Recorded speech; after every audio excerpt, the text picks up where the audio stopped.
Hey, Alpha Nurses, I'm Licensure from AlphaNurseGuide.com. This is 25 practice NCLEX questions. Without the way, let's get started. For the client who is receiving intravenous magnesium sulfate for severe preeclampsia, which the following assessment findings would alert the nurse to suspect hypermagnesemia. 1. Decreased deep tendon reflexes. 2. Cool skin temperature. 3. Rapid pulse rate. 4. Tingling in the toes. The correct answer is 1. Typical signs of hypermagnesemia include decreased deep tendon reflexes, sweating or flushing of the skin, oliguria, decreased respirations, and lethargy progressing to coma as the toxicity increases. The nurse should check the client's patellar, biceps, and radial reflexes regularly during magnesium sulfate therapy. Cool skin temperature may result from peripheral vasodilation, but the opposite, flushing and sweating, are usually seen. A rapid pulse rate commonly occurs in hypomagnesemia. Tingling in the toes may suggest hypocalcemia, not hypermagnesemia. When preparing the room for admission of a multigravida client at 36 weeks gestation diagnosed with severe preeclampsia, which of the following should the nurse obtain? 1. Oxytocin infusion solution. 2. Disposable tongue blades. 3. Portable ultrasound machine. 4. Padding for the side rails. The correct answer is 4. The client with severe preeclampsia may develop eclampsia, which is characterized by seizures. The client needs a darkened, quiet room and side rails with thick padding. This helps decrease the potential for injury should a seizure occur. Airways, suction machine, and oxygen also should be available. If the client is to undergo induction of labor, oxytocin infusion solution can be obtained at a later time. Tongue blades are not necessary. However, the emergency cart should be placed nearby in case the client experiences a seizure. The ultrasound machine may be used at a later point to provide information about the fetus. In many hospitals, the client with severe preeclampsia is admitted to the labor area, where she and the fetus can be closely monitored. The safety of the client and her fetus is the priority. A 17-year-old client at 33 weeks gestation diagnosed with mild preeclampsia is treated as an outpatient. The nurse instructs the client to contact a healthcare provider immediately if she experiences which of the following? 1. Blurred vision. 2. Ankle edema. 3. Increased energy levels. 4. Mild backache. The correct answer is 1. Severe headache, visual disturbances, such as blurred vision, and epigastric pain are associated with the development of severe preeclampsia and possibly eclampsia. These danger signs and symptoms must be reported immediately. Severe headache and visual disturbances are related to severe vasoconstriction and a severe increase in blood pressure. Epigastric pain is related to hepatic dysfunction. Ankle edema is common during the 3rd trimester. However, facial edema is associated with increased fluid retention and the progression from mild to severe preeclampsia. Increased energy levels are not associated with the progression of the client's preeclampsia or the development of complications. In fact, some women report an energy spurt before the onset of labor. Mild backache is a common discomfort pregnancy, unrelated to progression of the client's preeclampsia. It also may be associated with bed rest when the mattress is not firm. Some multiparous women have reported a mild backache as a sign of impending labor. After instructing a multigravida client diagnosed with mild preeclampsia how to keep a record of fetal movement patterns at home, the nurse determines that the teaching has been effective when the client says that she will count the number of times the baby moves during which of the following time spans? 1. 30-minute period 3 times a day. 2. 45-minute period after lunch each day. 3. 1-hour period each day. 4. 12-hour period each week. The correct answer is 3. Numerous methods have been proposed to record the maternal perceptions of fetal movement or kick counts. A commonly used method is the Cardiff count to 10 method. The client begins counting fetal movements at a specified time and notes the time when the 10th movement is felt. If the client does not feel at least 6 movements in a 1-hour period, she should notify the healthcare provider. The fetus typically moves an average of 1 to 2 times every 10 minutes, or 10 to 12 times per hour. A 30 or a 45-minute period is not enough time to evaluate fetal movement accurately. The client should monitor fetal movements more frequently than one time per week. 1 hour of monitoring each day is adequate. At 32 weeks gestation, a 15-year-old premigravida client who is 5 feet, 2 inches has gained a total of 20 pounds, with a 1 pound gain in the last 2 weeks. Urinalysis reveals negative glucose and a trace of protein. The nurse should advise the client that which of the following factors increases her risk for preeclampsia? 1. Total weight gain. 2. Short stature. 3. Adolescent age group. 4. Proteinuria. The correct answer is 3. Clients with increased risk for preeclampsia include primigravida clients younger than 20 years or older than 40 years, clients with 5 or more pregnancies, women of color, women with multi-fetal pregnancies, women with diabetes or heart disease, and women with hydramnios. A total weight gain of 20 pounds at 32 weeks gestation, with a 1 pound weight gain in the last 2 weeks, is within normal limits. Short stature is not associated with the development of preeclampsia. A trace amount of protein in the urine is common during pregnancy. However, protein amounts of 1+ or more may be a symptom of pregnancy-induced hypertension. The nurse is instructing a preeclamptic client about monitoring the movements of her fetus to determine fetal well-being, which statement by the client indicates that she needs further instruction about when to call the healthcare provider concerning fetal movement. 1. If the fetus is becoming less active than before. 2. If it takes longer each day for the fetus to move 10 times. 3.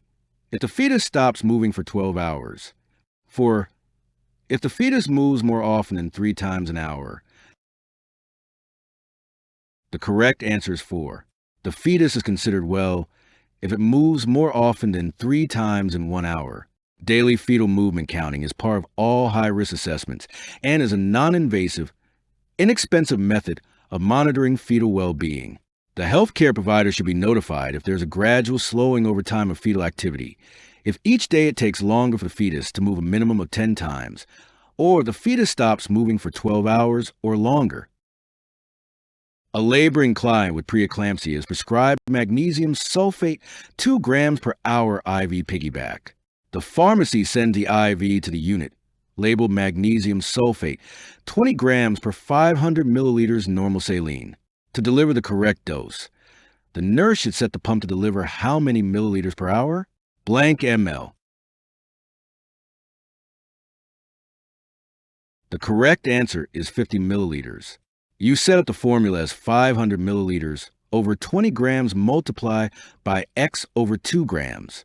You cross multiply and get 1,000 equals 20x. You divide 1,000 on both sides and you get x equals 50. After surgery to correct the tetralogy of Fallot, the child's parents express concern to the nurse that their 4-year-old child wants to be held more frequently than usual. The nurse recommends 1. Introducing a new skill. 2. Play therapy. 3. Encouraging behavior. 4. Having the volunteer hold the child. The correct answer is 2. The child is exhibiting regression. During periods of stress, children frequently revert to behaviors that were comforting in earlier developmental stages. Play therapy is one way to help the child cope with the stress. Teaching a new skill most likely would add more stress. Parents should be instructed to praise positive behaviors and ignore regressive behaviors rather than calling attention to them through encouragement or discouragement. Having someone else hold the child does not encourage coping with the stress or promoting appropriate development. A child has had open heart surgery to repair a tetralogy of Fallot with a patch. The nurse should instruct the parents to 1. Notify all healthcare providers before invasive procedures for the next 6 months. 2. Maintain adequate hydration of at least 10 glasses of water a day. 3. Provide for frequent rest periods and naps during the first 4 weeks. 4. Restrict the ingestion of bananas and citrus fruit. The correct answer is 1. Children who have undergone open heart surgery with a patch are at risk for infection, especially subacute bacterial endocarditis, SBE, for the first 6 months following surgery. The newest evidence-based guidelines suggest that once the patch has epithelialized, these precautions are no longer necessary.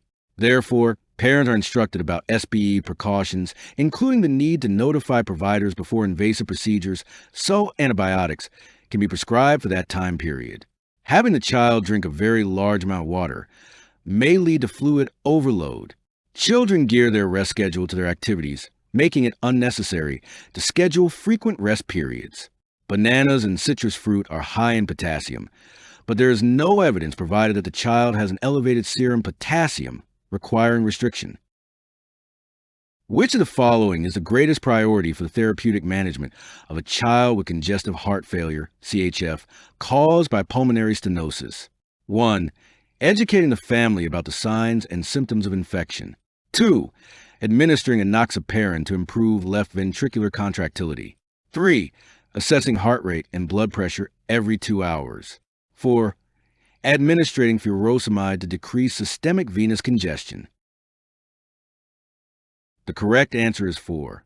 Pulmonary stenosis can cause right-sided CHF, resulting in venous congestion. Removing accumulated fluid is a primary goal of treatment in right-sided CHF. Lasix is used to reduce venous congestion. It is important to educate the family about signs and symptoms of CHF, but treating the client's CHF is a priority. Lovenox is an anticoagulant and will not help improve left ventricular contractility. It is important to assess vital signs frequently in the child with CHF, but assessments do not treat the problem. When teaching a preschool-age child how to perform coughing and deep breathing exercises before corrective surgery for tetralogy of Fallot, which of the following teaching and learning principles should the nurse address first? 1. Organizing information to be taught in a logical sequence. 2. Arranging to use actual equipment for demonstrations. 3. Building the teaching on the child's current level of knowledge. 4. Presenting the information in order from simplest to most complex.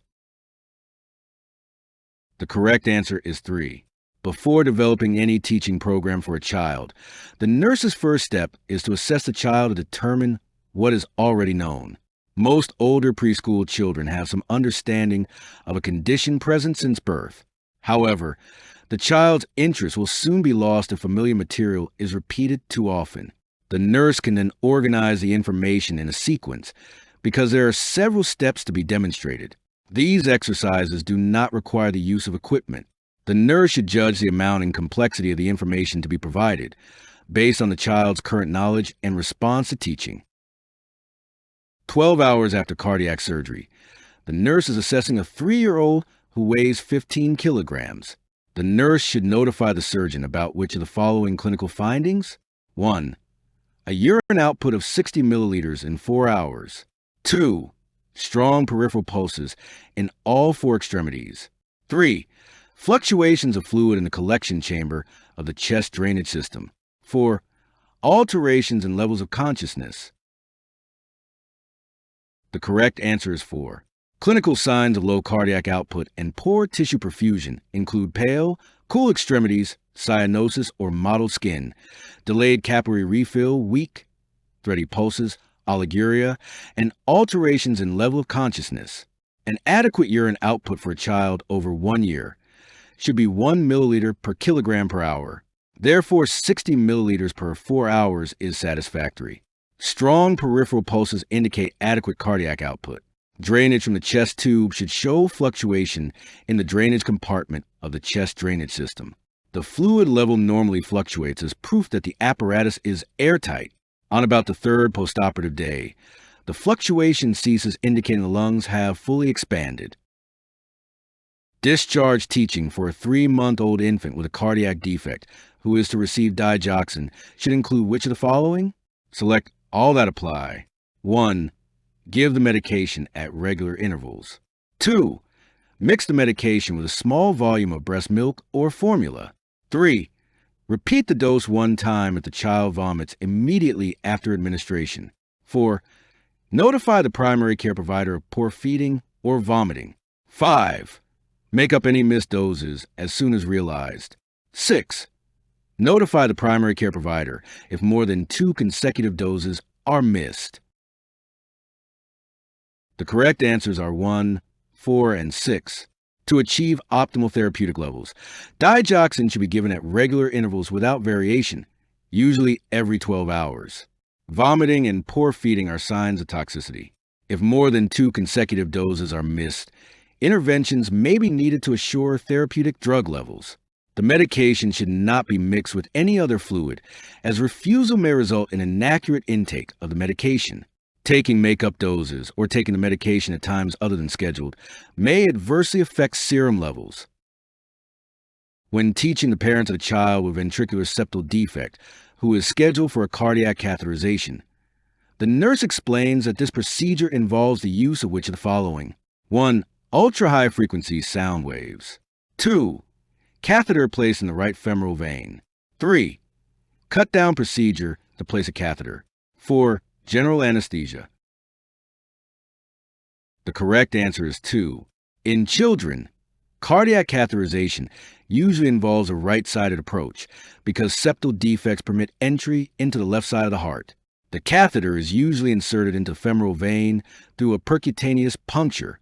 Echocardiography involves the use of ultra-high frequency sound waves. A cut-down procedure is rarely used. The catheterization is usually performed under local, not general, anesthesia with sedation. The nurse caring for a 7-year-old child who has undergone a cardiac catheterization 2 hours ago finds the dressing and bed saturated with blood. The nurse should first: 1. Assess the vital signs. 2. Reinforce the dressing. 3. Apply pressure just above the catheter insertion site. 4. Notify the primary healthcare provider. The correct answer is 3. Direct pressure is the first measure that should be used to control bleeding. Taking the vital signs will not control the bleeding. This should be done while another person is being sent to notify the primary healthcare provider. The dressing can be reinforced after the bleeding has been contained. A client who has been diagnosed with tuberculosis has been placed on drug therapy. The medication regimen includes rifampin. Which of the following instructions should the nurse include in the client's teaching plan related to the potential adverse effects of rifampin? Select all that apply. 1. Having eye examinations every 6 months. 2. Maintaining follow-up monitoring of liver enzymes. 3. Decreasing protein intake in the diet. 4. Avoiding alcohol intake. 5. The urine may have an orange color. The correct answers are 2, 4, and 5. A potential adverse effect of rifampin is hepatotoxicity. Clients should be instructed to avoid alcohol intake while taking rifampin and keep follow-up appointments for periodic monitoring of liver enzyme levels to detect liver toxicity. Rifampin causes the urine to turn an orange color, and the client should understand that this is normal.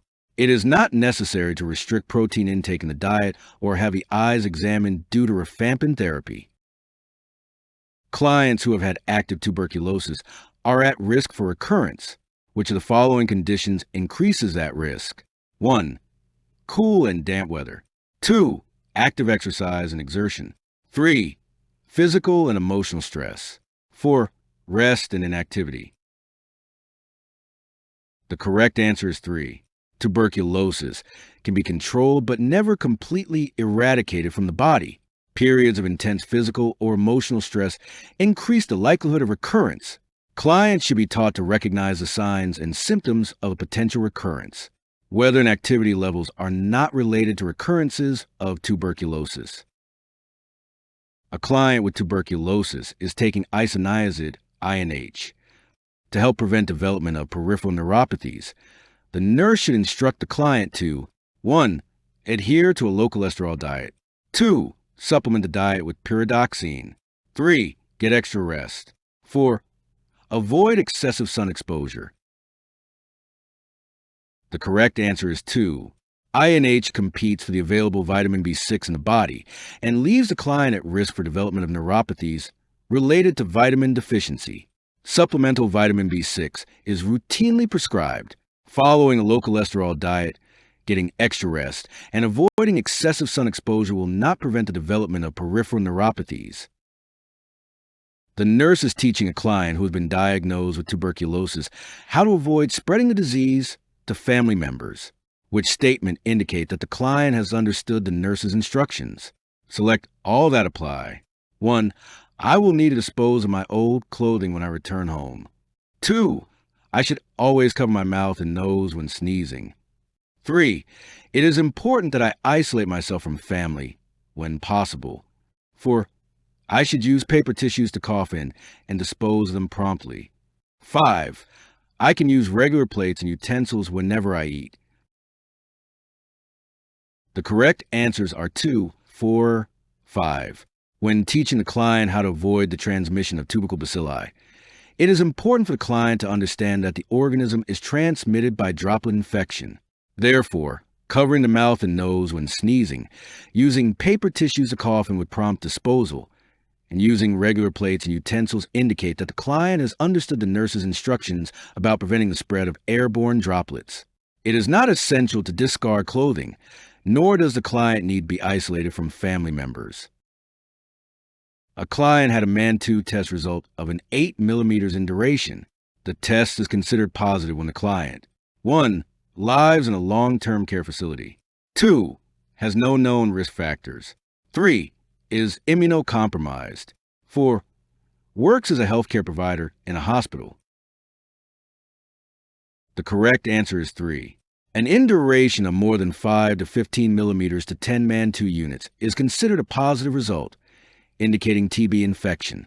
An induration of greater than 5 millimeters is found in HIV-positive individuals, those with recent contacts with persons with TB, persons with nodular or fibrotic changes on chest X-ray consistent with old healed TB, or clients with organ transplants or immunosuppressed. An induration of greater than 10 millimeters is positive, and the client may be a recent arrival from high-prevalent countries, resident or an employee of high-risk congregate settings, or mycobacteriology lab personnel. Persons with clinical conditions that place them at high risk, a child less than 4 years of age, or a child or adolescents exposed to adults in high-risk categories. The nurse is reading the results of a tuberculin skin test. See the picture on the screen. The nurse should interpret the results as 1. Negative, 2. Needing to be repeated, 3. Positive, 4. False. The correct answer is 3. The tuberculin test is positive. The test should be interpreted 2 to 3 days after administering the purified protein derivative, PPD, by measuring the size of firm, raised area in duration. Positive responses indicate that the client may have been exposed to the tuberculosis bacteria. A negative response is indicated by the absence of a firm, raised area, or an area that is less than 5 millimeters in diameter. Since the test is positive, it is not necessary to redo the test. The test is positive, not false.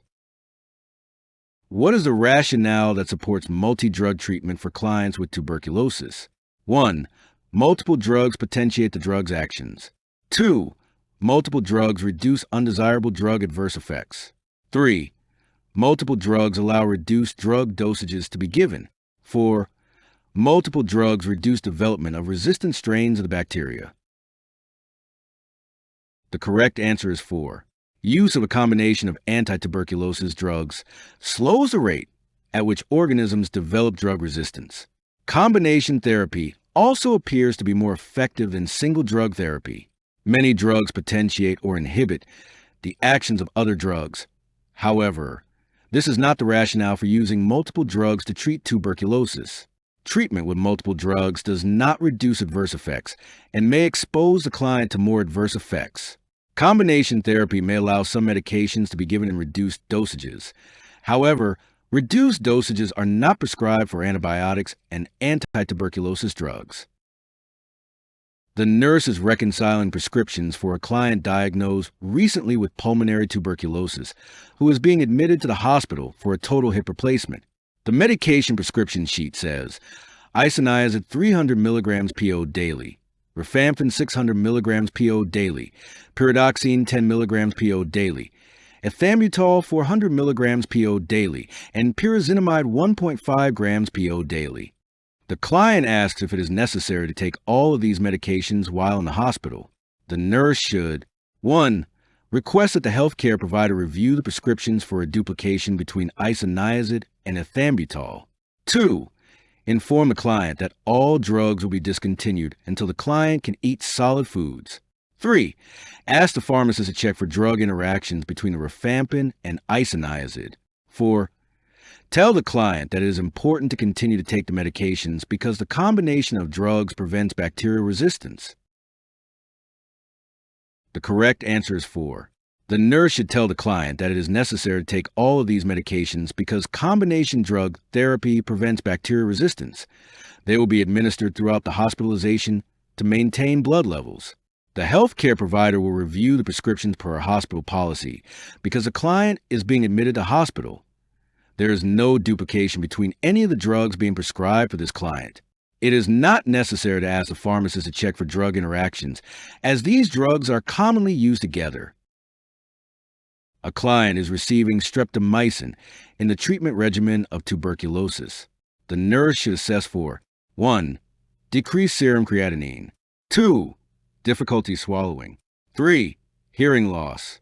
4. IV infiltration. The correct answer is 3. Streptomycin can cause toxicity to the 8th cranial nerve, which is responsible for hearing, balance, and body position sense.